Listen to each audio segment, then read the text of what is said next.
Assalomu alaykum hurmatli kuzatuvchi. Men Dino tadqiqotlik pedagogika instituti o'qituvchisi Boboxon Muzaffar Ziyadullayevich. Bugun sizlar bilan biofizika fani doirasida bioelektrogenez membrananing tinchlik va harakat potensiali haqida gaplashamiz. Rejalarimiz ionlarning tinchlikdagi muvozanat potensiali, harakat potensialining yuzaga kelishi va mexanizmi uzatilishi va aktiv fazalar haqida gaplashamiz. Bioelektrogenez tirik organizmlar hujayralarida va to'qimalarda elektr potensial va elektr signallarni hosil qilish hamda uzatish jarayoni. Bioelektrogenez asosida hujayra membranalarining elektrofiziologik xususiyatlari yotadi. Bu jarayon organizmning asab, mushak va boshqa to'qimalarida muhim rol o'ynaydi. Hujayraning qo'zg'alishi, hujayra ichidagi jarayonlarning boshqarilishi, nerv tizimining ishlashi va muskullarning qisqarilishining boshqarilishi asosida tirik to'qimalar va hujayralarda elektr potensiallar hosil bo'lishi, ularning tarqalishi yotadi. Hujayrada biopotensiallarning hosil bo'lishining mexanizmlarini mikroelektrodlar yordamida, biopotensiallarni kuchaytirish va boshqa elektrofiziologik usullar yordamida o'rganish mumkin. Hujayra ichidagi bir valentli ionlar konsentratsiyasi uning tashqi muhitdagi konsentratsiyasidan farqlanadi. Bu ionlarning taqsimlanishida quyidagi omillar alohida o'rin egallaydi. Birinchidan, hujayra ichida manfiy zaryadlangan kaliy, natriy, xlorga nisbatan katta organik anionlar mavjudligi.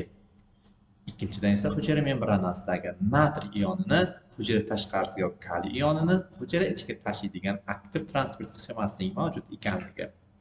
Hujayra membranasida ionlarning harakati va ion kanallari orqali tashqi va ichki muhit o'rtasida potensial farq yaratiladi. Bu potensial farq esa nerv impulslarini hosil qiladi, mushaklarning qisqarishini ta'minlaydi.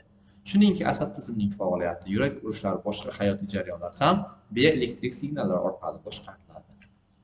Tinchlik potensiali deganda biz hujayra membranasi orqali o'tkazilgan o'lchovlar natijasida aniqlangan elektr potensial farqini tushunamiz. Bunda hujayra faol emas yoki tinch holatda bo'lganda bu hodisa kuzatiladi.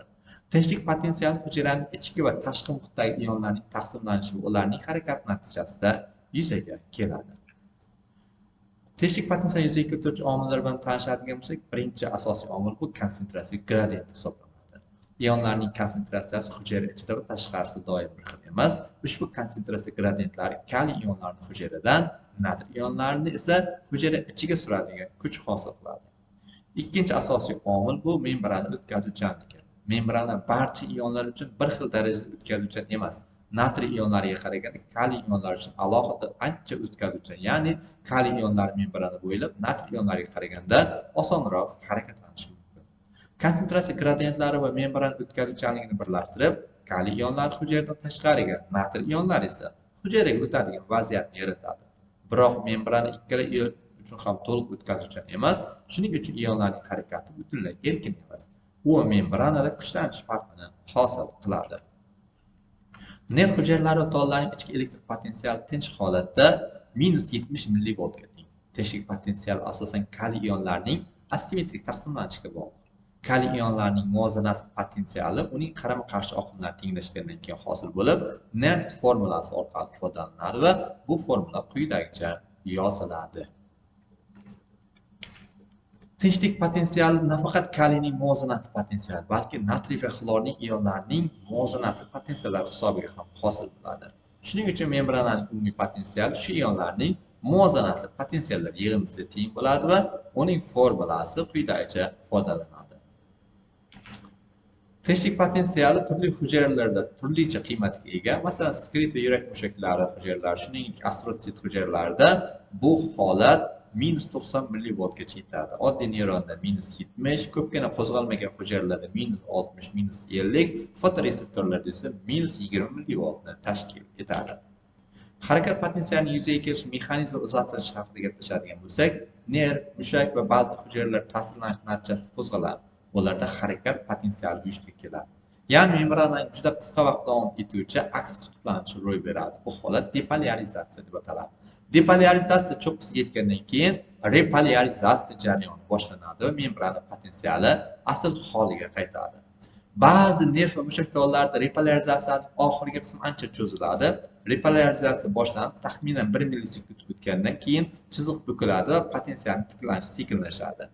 Bu vaqtda membrananing potensiali tinchlik potensialiga nisbatan manfiyroq bo'ladi. Nerv va kundayin targ'il mushak tog'larining harakat potensialining davomiyligi 0,5 dan 5 millisekundga teng hisoblanadi. Harakat potensialining vujudga kelishi nerv va mushak tog'lari membranasining natriy va kaliy ionlariga nisbatan o'tkazuvchanligining o'zgarishiga bog'liq. Ta'sirlovchi membrana oz miqdorda depolarizatsiyaga uchratadi. Bu boshlang'ich depolarizatsiya natriy kanallarining bir qismini ochib, hujayra ichiga qaratilgan kuchsiz natriy oqimini hosil qiladi. Oqim depolarizatsiyani kuchaytiradi. Ochilgan kanallar soni ko'payib, membrananing natriy kationlari uchun o'tkazuvchanligi 10-20 barobar ortib ketadi. Natijada natriy ionlari elektr kimyoviy gradiyent bo'yicha hujayra ichiga kira boshlaydi. Membrana ichki yuzasi tashqi tomonga nisbatan musbat zaryadga ega bo'lib qoladi. Bu harakat potensialining depolarizatsiya bosqichi hisoblanadi. Kanallarning ochilishi hujayra ichiga qaratilgan natriy oqimini hosil qiladi. Natriy kationlarining hujayrada juda tez kirishi depolarizatsiyani cho'qqisiga yetkazadi.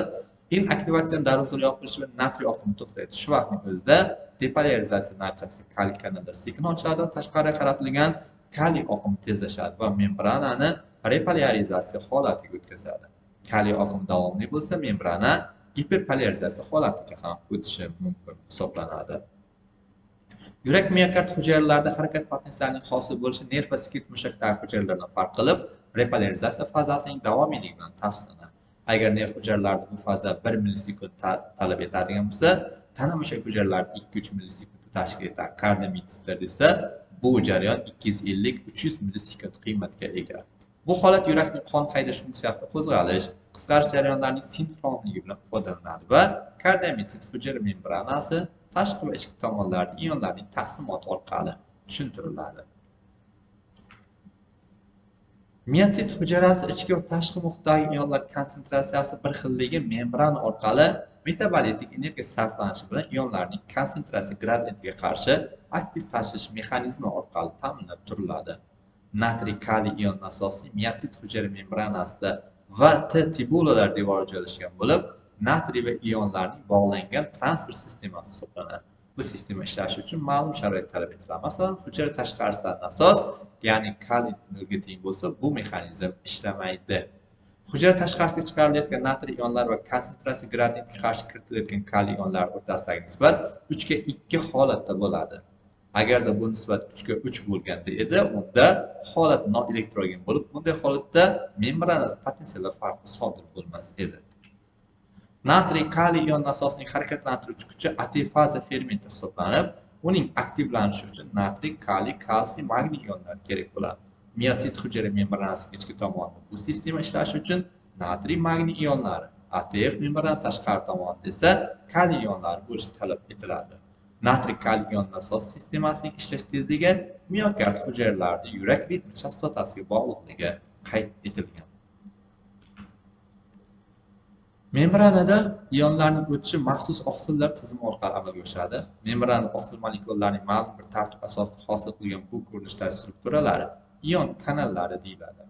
Ion kanallar darvoza mexanizmi bo'yicha faoliyat ko'rsatib, kanal ochilganda ionlar hujayra ichiga yoki hujayra tashqarisiga tomon harakat qiladi.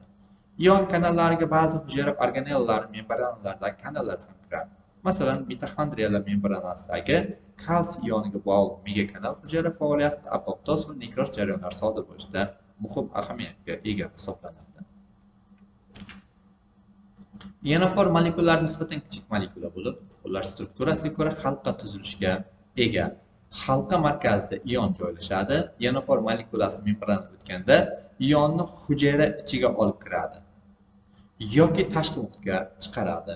Ionoforlar juda xilma-xil bo'lib, ba'zi ionofor molekulasi membranada faqat bitta ion olib o'tsa, boshqa tashish mexanizmida bir necha ionofor molekulasi bitta ion olib o'tishi mumkin. Membranologiyada kaliy ionlarining ionofori valinamitsin yaxshi o'rganilgan. Bunda tabiiy ionofor siklik polipeptid hisoblangan valinamitsin kaliy ionlari bilan kompleks hosil qiladi. Ya'ni kaliy ionlar valinamitsin molekulasi o'rtasida moslik asosida gidrat qobig'i bilan valinomitsin molekulasi alifatik qoldiqlardan iborat gidrofob qobig'iga almashinadi va shu ko'rinishda membran orqali o'tishi amalga oshadi. Ion kanal bir qancha domenlardan iborat bo'lib, boshqa membran oqsil makromolekulalar, masalan, reseptorlar hujayra skeleti yoki onkopolissaxaridlar bilan birikkan bo'ladi. makromolekuladagi gidrofob aminokislotalar membranani lipid qatlami bilan kontakt hosil qilsa, gidrofil aminokislotalar kanalning ichki qismida g'ovak hosil qiladi. Bu g'ovak yoki pora ichida manfiy zaryadga ega guruhlardan tashkil topgan tanlab o'tkazuvchi filtr joylashgan bo'lib, u kanalning faoliyatiga bog'liq xossasini ta'minlaydi. Kaliy kanallarning diametri 7,3 angstrom bo'lsa, natriy kanallarniki esa 8,1 angstromga teng hisoblanadi. Aktiv fazalar yordam ionlarining aktiv transport haqida gaplashadigan bo'lsak, eng asosiy aktiv fazalar 3 ta guruhga bo'linadi. Bu P tipdagi va V tipdagi, F tipdagi o'sha aktiv fazalar. Aktiv fazaning P tipida bu tipdagi aktiv faza eukaryot hujayralarining plazmatik membranadagi natriy, kaliy aktiv faza, kalsiy aktiv faza va vodorod aktiv fazalar, endo yoki sarkoplazmatik retikulumdagi kalsiy aktiv fazalar, yana prokaryotiklarning tashqi membranadagi kaliy aktiv fazalarni kiritishimiz mumkin hisoblanadi. Aktiv fazaning V tipi bu tipdagi transport aktiv fazalar o'simlik tonoplastlarida, lizosomallarda, sekretor donachalarda, achchiq struktura membranasining vakuollarida va hokazolarda uchratishimiz mumkin. Asosan ular natriy gradientga, azotning gradientga qarshi tashlashini ta'minlab beradi va shuningdek ferment transport aktiv fazalar ichida eng ko'p o'rganilgan tipiga kiradi. Aktiv fazalarning F tipi bunda vodorod aktiv fazalar deb ham ataladi.